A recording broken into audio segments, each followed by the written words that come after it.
No vídeo de hoje, eu vou falar sobre família e adolescência, o contexto familiar e o desenvolvimento psicológico. Esse tema ele é baseado em um artigo intitulado Família e Adolescência: a influência do contexto familiar no desenvolvimento psicológico de seus membros, dos autores Elisângela Prata e Manuel Santos. Esse trabalho é para a disciplina Psicologia da Educação do curso de Matemática do módulo 3. É importante tratar desse assunto porque é um assunto que está diretamente relacionado com a formação e com as práticas educativas e pedagógicas na escola. Então, quanto mais a gente conhece o desenrolar dessas temáticas relacionadas ao desenvolvimento psicológico, tanto das crianças quanto dos adolescentes, torna-se essencial para o nosso trabalho docente. Por isso, é importante que nós estudemos, reflitamos sobre essa temática.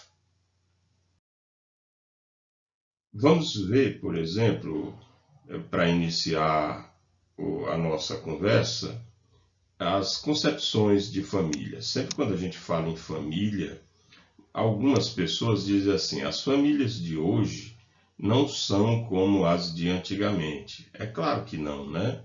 A sociedade muda, as pessoas mudam, os contextos históricos mudam, tudo muda. A educação muda, e aí a sociedade também muda. E essas mudanças, elas terminam influenciando as famílias. Então, antes do meados do século XX, a família, ou até meados do século XX, a família era considerada de uma forma. Então, como é que a gente considerava a família até mais ou menos os anos de 1960? Então, nessa época, prevalecia a família tradicional. O que é a família tradicional? É aquela em que cada um tem o seu papel. O pai, o homem, tem o papel, a mulher tem o seu papel, tem a sua função. A família tradicional, o homem, o pai, é normalmente considerado o chefe da família. E a mulher tem as funções domésticas de casa, né? Eu lembro que, por exemplo, minha mãe, na identidade dela, tinha lá a profissão doméstica. Isso por quê? Porque era a visão de família que se tinha naquela época, a família tradicional, essa que cada um tem a sua função e o chefe da família era sempre o homem. É mais ou menos uma evolução da família patriarcal, né? Esse modelo ele durou muitos anos, né? Ainda hoje em algumas famílias a gente sente a presença desse tradicional. Inclusive algumas pessoas se consideram tradicionais, de bons costumes, etc. E isso tem uma influência muito grande dentro da formação e no desenvolvimento dos membros familiares. A partir dos anos 60, do século XX, os anos 1960, a história muda, porque na época a sociedade brasileira ela tinha como objetivo principal o desenvolvimento, né? Então, com o desenvolvimento, as mulheres começaram a trabalhar fora, e essa visão da mulher trabalhando e participando deu origem a um novo modelo de família, que seria mais ou menos a ideia da família igualitária, onde o homem trabalhava, a mulher trabalhava, e eles dividiam as tarefas de educar os filhos, de ajudar no desenvolvimento dos filhos. Então essa ideia ela aconteceu exatamente por conta do contexto histórico e do contexto social que o Brasil atravessava. Porém, ainda existia muito existiam as marcas da família tradicional, que na verdade nunca deixou de existir. Embora a maioria sim, das famílias tenham seguido esse modelo igualitário.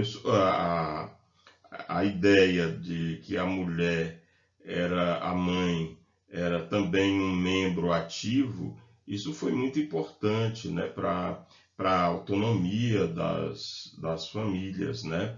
Aí o homem deixou de exercer aquele papel de só ele trabalhar e trazer para dentro de casa o sustento da família. E a mulher cabia apenas a ideia de formação dos filhos, de educação dos filhos.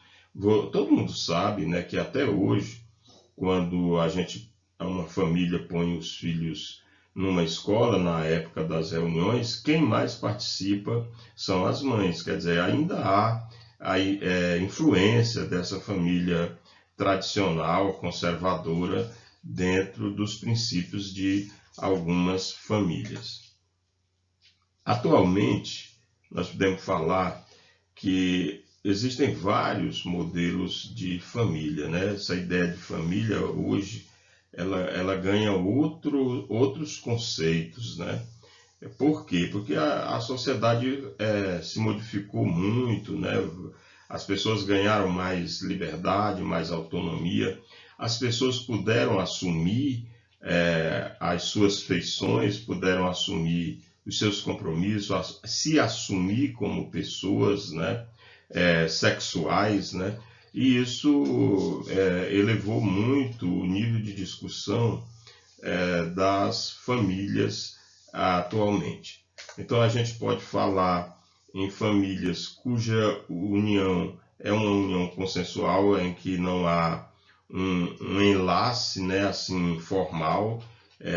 São pessoas que formam uma família, mas que não têm, por exemplo, o registro formal, né? Não fizeram não participaram da instituição do casamento. São uniões consensuais. Existem também as famílias, né, que a gente diz assim, que a mãe é que cuida, né, são chefiadas apenas por mulheres, né, são mães que não têm casamentos, né, tiveram algum relacionamento, né, que depois acabou, e a mãe passou a assumir completamente o papel pai e mãe, né? São as relações monoparentais, né? Ou seja, em que só uma mulher tem a função de ajudar na formação dos seus filhos. Assim como há casos, por exemplo, de só homens, né? A mulher abandona o lar e a família passa a ser apenas chefiada pelo pai, né? Que passa a exercer as funções de casa. Existem também ainda as famílias reconstituídas. Como é que são essas famílias reconstituídas? São famílias que surgem a partir de novas uniões. Enfim, é uma família reconstituída, é uma família que pode ser feita várias vezes, né? São vários relacionamentos, são vários casamentos, né? Um casou uma vez, não deu certo, casou outra, não deu certo, casou outra. Enfim, vai formando, reconstituindo a família com novas uniões. Esse é um modelo que tem muito no Brasil, né? Pessoas que mantêm famílias, filhos de vários relacionamentos, e isso a gente chama de famílias reconstituídas. Sem falar que com essa liberdade de hoje, né, há os casais, né, que adotam, casais homossexuais que adotam crianças e passam a dar uma educação a essa criança. A gente também não pode deixar isso de lado, porque na verdade isso é uma realidade. Quem é que não conhece casos como esses?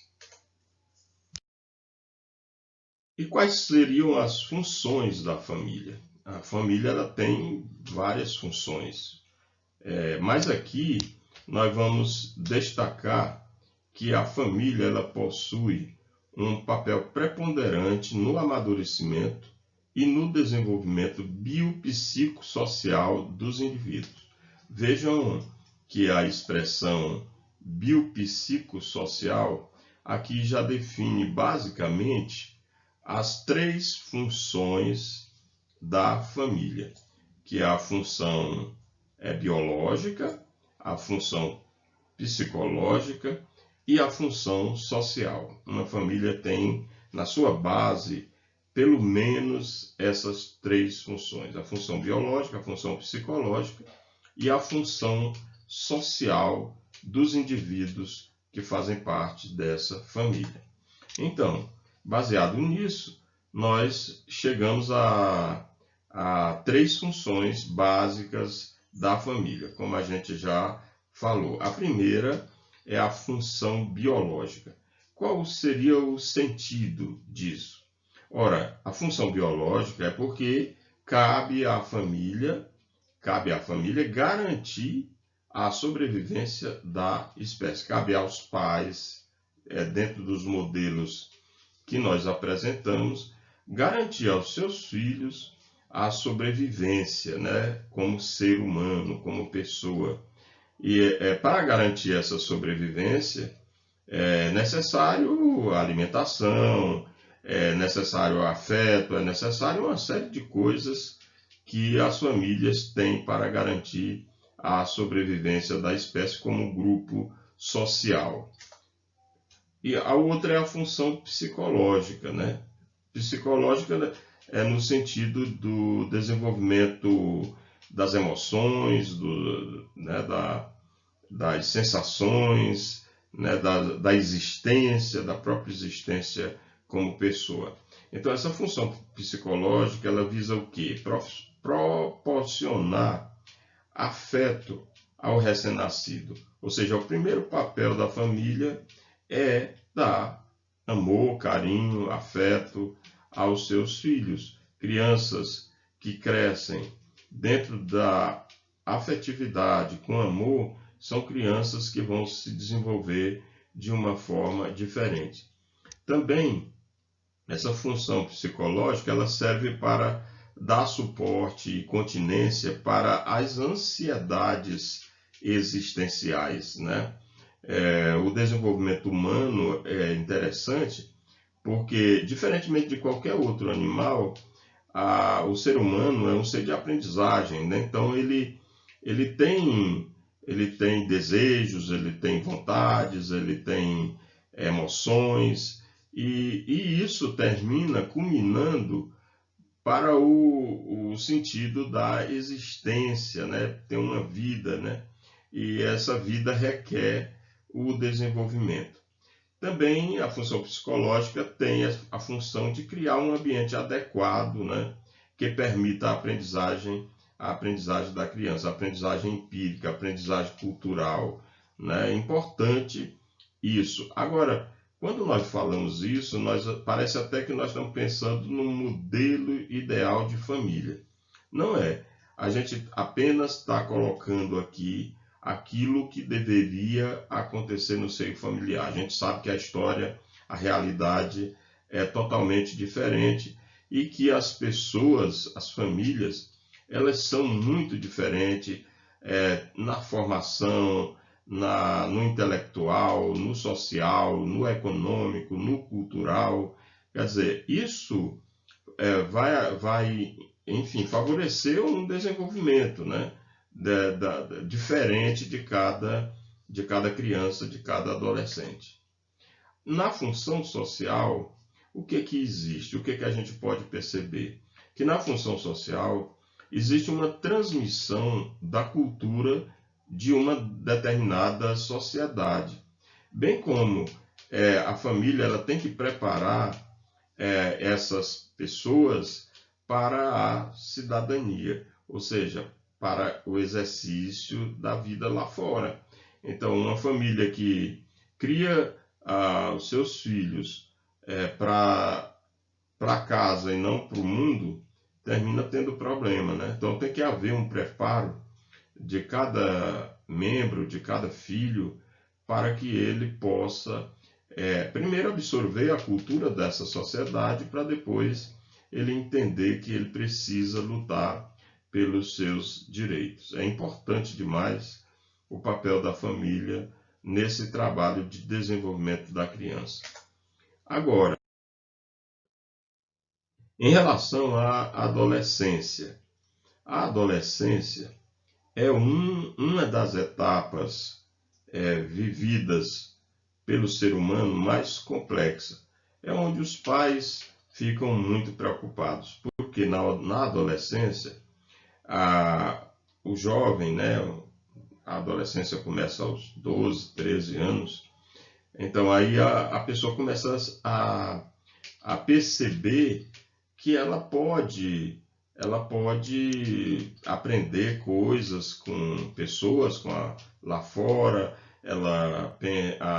A criança, a mulher, por exemplo, a garota, ela já pensa no namoro, e isso tira, na verdade, o sono de muitos pais, de muita família.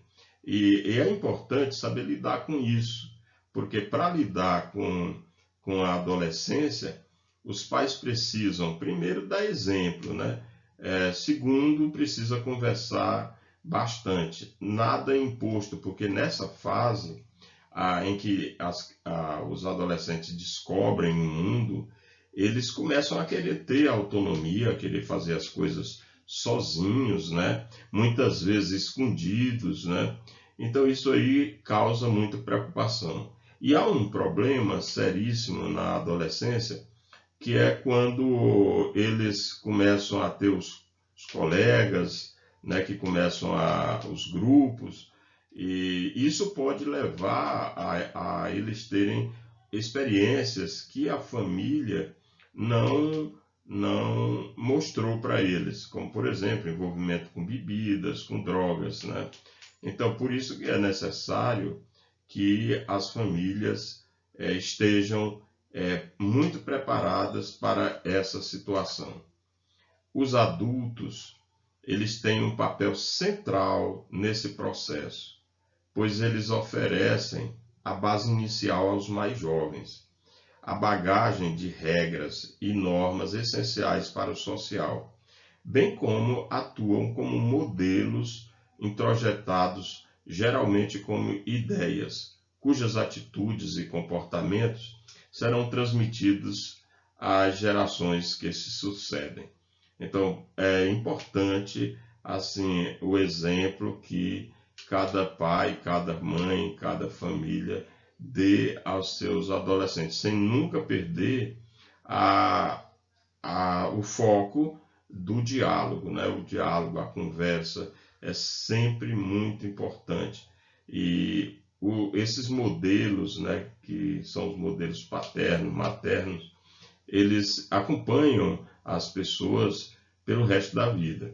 Então, o bom exemplo é sempre uma boa opção para que os pais possam lidar com os adolescentes e como é uma fase, né, ter assim a passagem dessa fase para a fase adulta. Então, daí ser necessário que os pais prestem mais atenção em seus filhos adolescentes.